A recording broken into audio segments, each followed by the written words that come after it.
Welcome all the students of class 10, parents, teachers and other viewers. You are now in the social science class.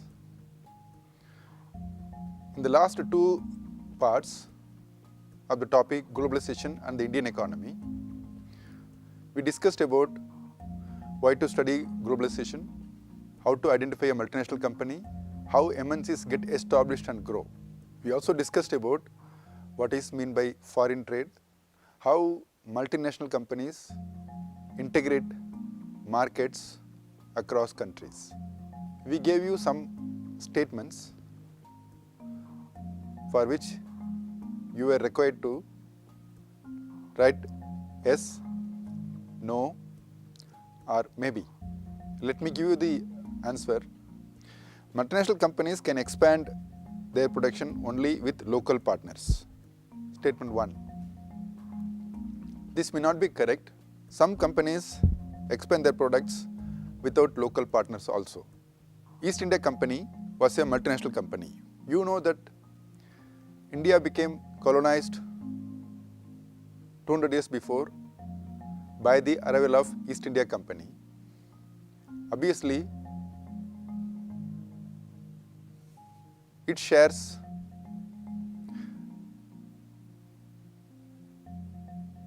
were owned by people in Europe, and there were many East India Company also. So in a traditional sense, in a conventional sense, yes, this company started moving around across the world, set up their own offices. So in that sense, it is a multinational company. It was a multinational company. Statement 3. Multinational companies spread their production activities only when the cost of labor is lowest.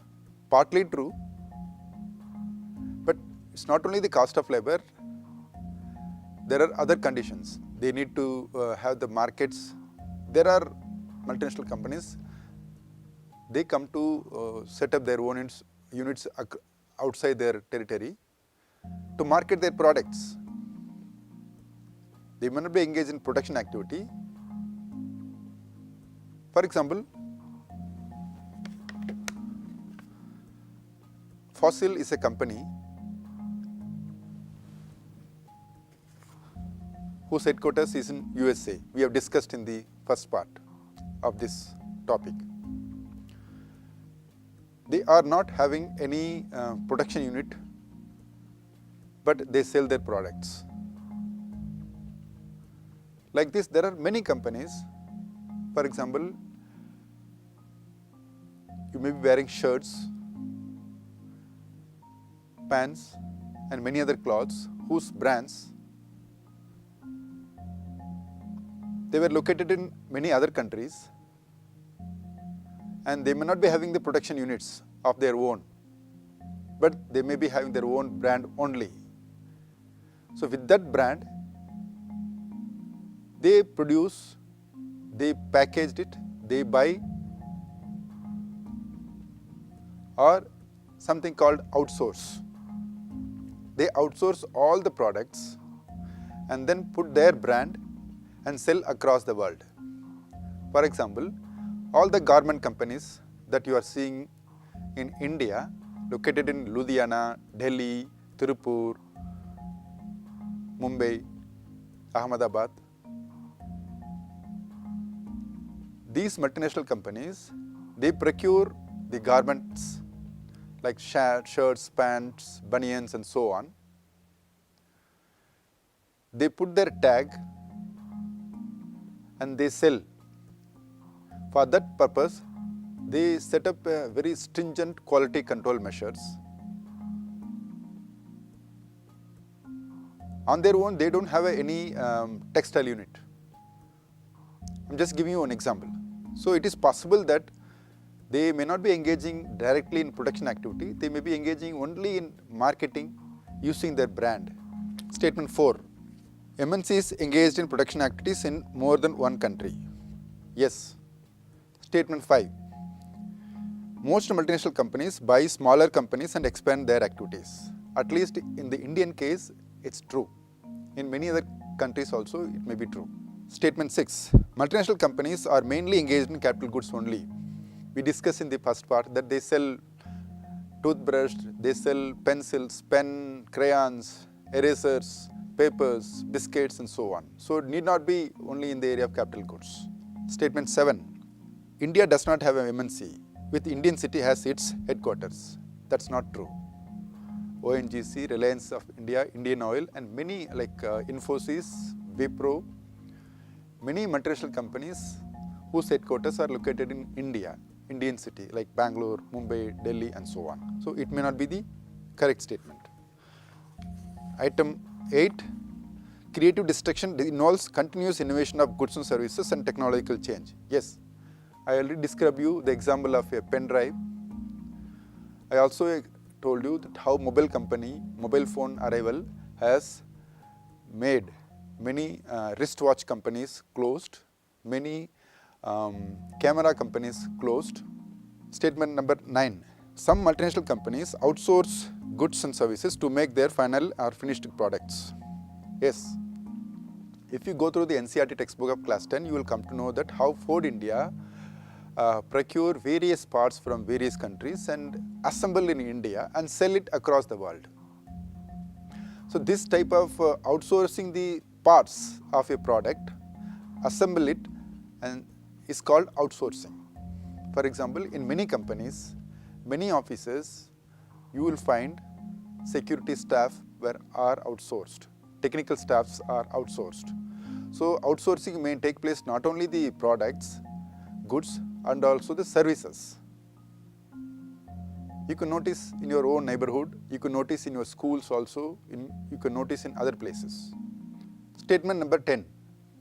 Ford is a multinational company whose headquarters is located in London. It's a wrong answer. We discussed in part 1 and 2 that Ford is having assembling unit in India, but its headquarters is in USA, in a state called Michigan. You may be wondering whether this term globalization or this process is something new. Was it existing earlier? You are correct. This is not something new. It was existing for many years together. Scholars, they generally consider as globalization version 3 is going on in the world today. What is this version 3? Are there any 2 other versions earlier? So we are going to discuss about these different versions, different phases of globalization. You can call it version, phases, because it happens chronologically. Scholars consider us, we are living in the 3rd version of globalization or 3rd phase of globalization. The first phase started in nearly 300 years before or prior to that.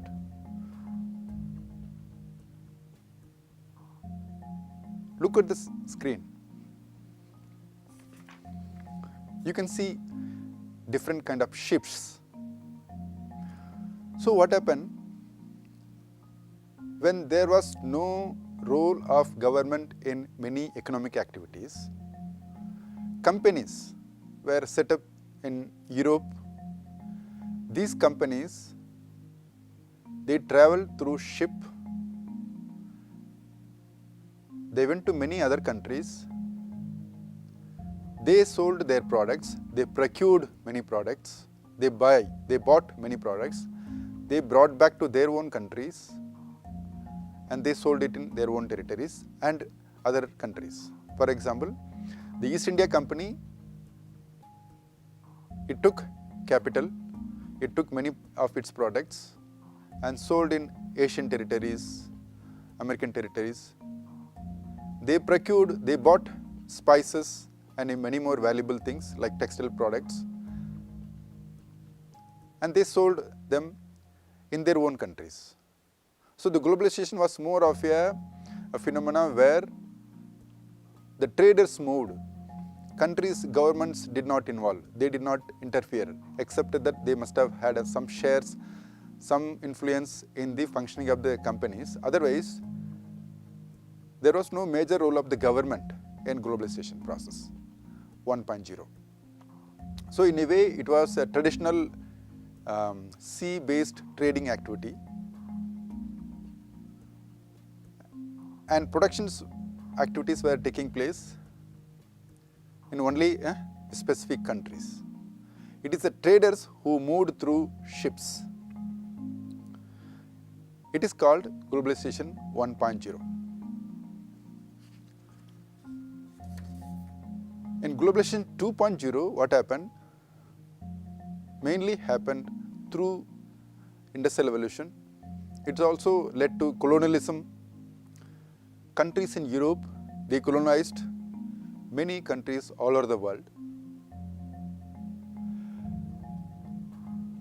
In this phase, what happened?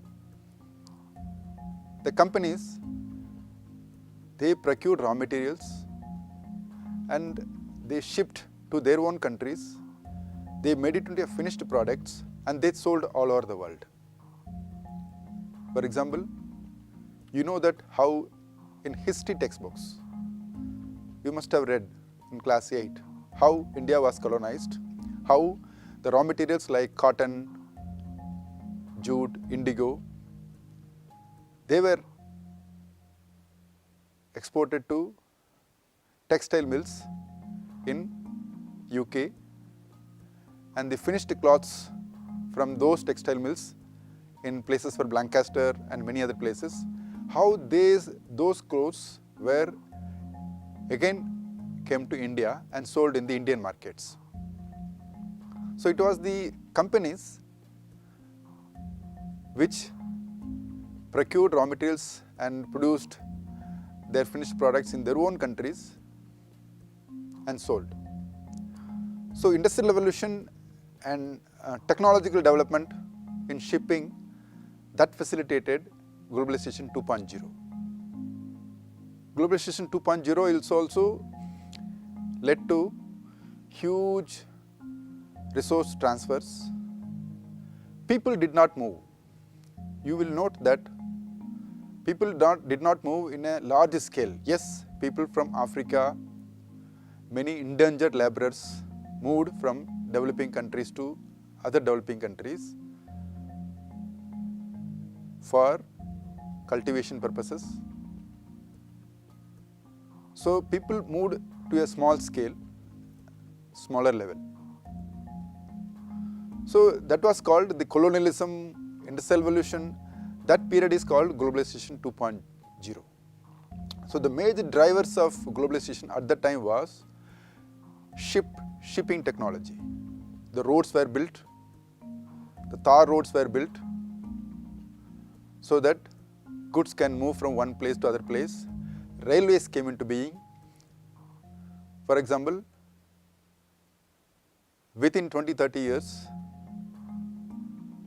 in the 19th century, the railways, 40,000 kilometers of railway tracks were laid in Europe. The entire Europe was connected. You also know from the history, Indian history, that railway tracks were laid in India also, so that raw materials can be taken away from India.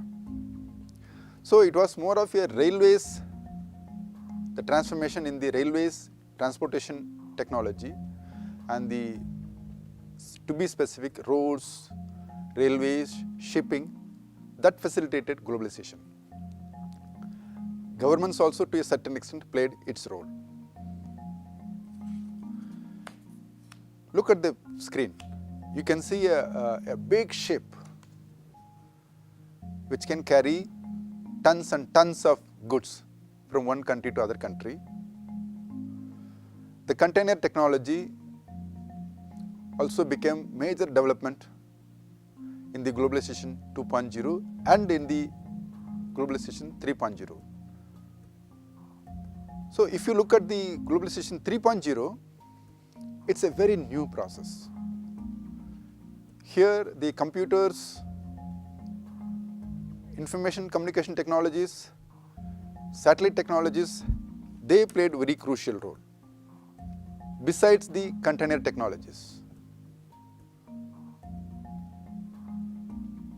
The Globalization 3.3 is driven by the technologies which were unprecedented in the globalization 1.0 or which were completely unexpected in globalization 2.0.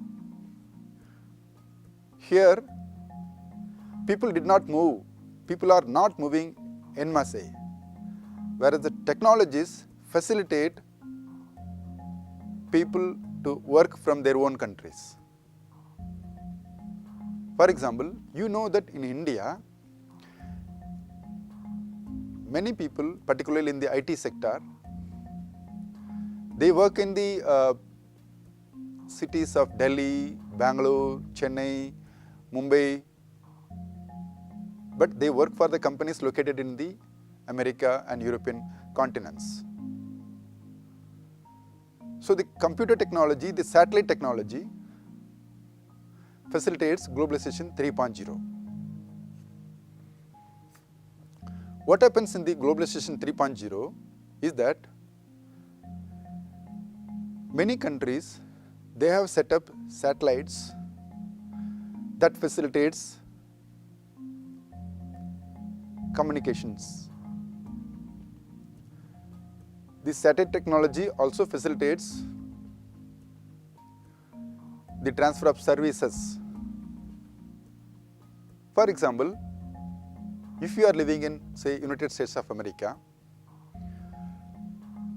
if you are traveling in a train, if you lose something of your baggage, something, and which you come to know after getting down from one place to other place, if you call the railway call center person, the railway call center person, they may not be located in America. They may be located in, say, Chennai, or they may be located in, say, Delhi or Gurugram.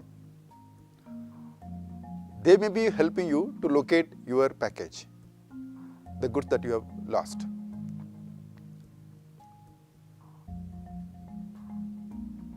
There is something technical term called business process outsourcing. For example, if there is a bank located in America, all the accounts details of the banks can be analyzed, examined, inspected in the offices of located in Gurugram in Haryana. That is possible because of the globalization version 3.0. When you go higher classes, you will know how these satellite technologies are facilitating the transfer of information, how they are facilitating communication.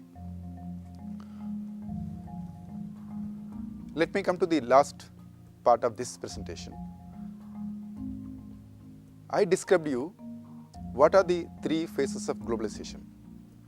You need to identify what are the commonalities, what are the differences across three phases. The criteria that you can use is that movement of labor, movement of technologies, movement of capital, wages and salaries, migration, that is movement of people from one country to other country, cost of goods, the price of goods. So you can evolve from some 5-6 categories, criteria, and then you can identify those commonalities of three phases of globalization. For example, the cost of goods in phases 2, 1 and 3, if you compare all the three, the cost of production is very, very low only in phase 3, not in phase 1 and 2.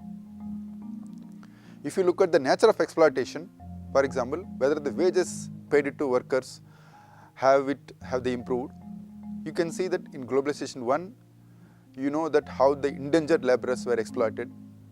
They are all well documented. You can see the book Anarchy, which I told you in my earlier presentation. So you can evaluate criteria and see what are the commonalities across three phases and what are the differences and discuss in your class.